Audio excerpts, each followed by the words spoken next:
जी, स्वागत है आपका हमारे चैनल पर। नमस्कार। मेरा नाम संजीव कुमार, मैं सरपंच प्रतिनिधि भगवानपुर से।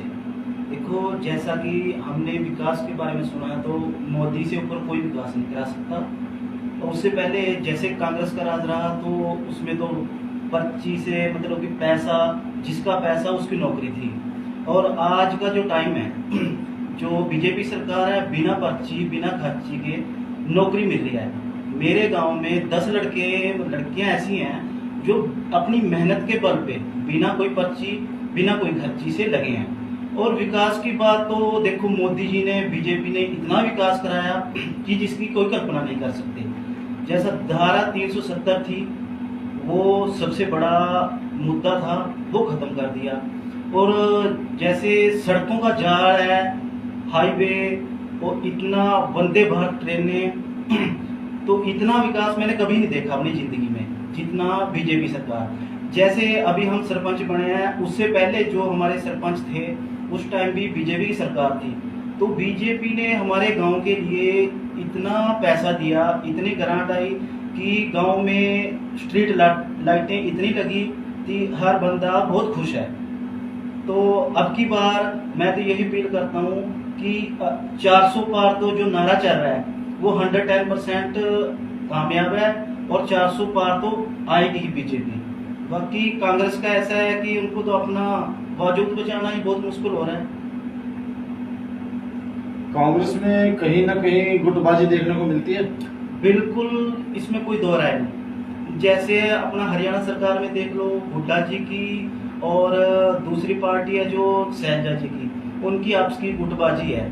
क्योंकि कहीं ना कहीं ऐसा है कि जो गुटबाजी है वो पार्टी के लिए नुकसानदायक तो है ही। दूसरा हम बात करते हैं सांसद की तरफ से आपके गांव में कितना पैसा आया विकास को लेकर।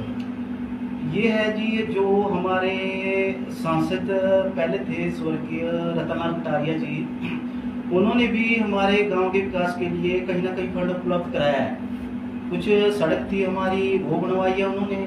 तो सांसद के रूप में हमारे पास आता था पैसा।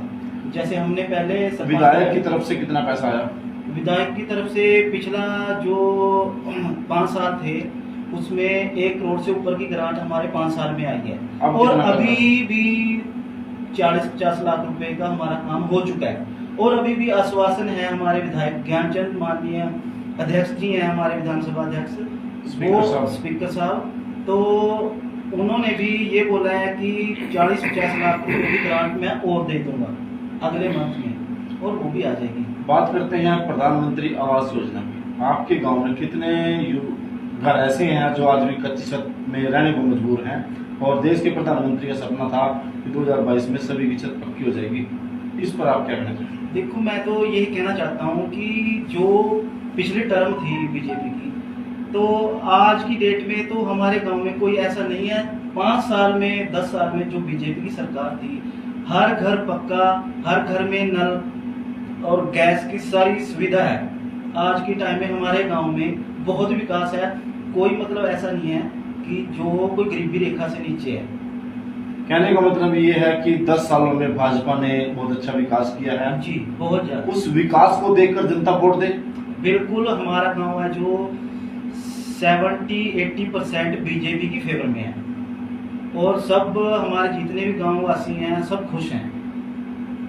ई टेंडरिंग को लेकर क्या कहना चाहेंगे। ई टेंडरिंग से जो काम हो रहे हैं, अगर वो सरपंच के माध्यम से हो तो गांव में कितना विकास हो सकता है, कितना चार चांद लग सकते हैं गांव में।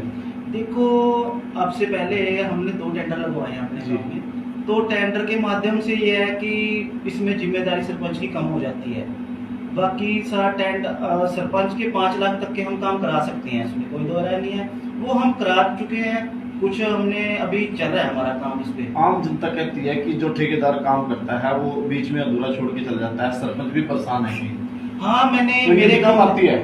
मेरे गांव में तो कुछ ऐसा नहीं हुआ। कई गांव के बारे में मैंने सुना है, जो ठेकेदार है वो मटेरियल थोड़ा कम, कुछ लो लेवल का करते हैं, जैसा भी है। तो उसके बारे में मैं कुछ ज्यादा कह नहीं सकता, क्योंकि हमारे गांव में मैं तो अपने माध्यम से ही बता सकता हूँ। दूसरा हम बात करते हैं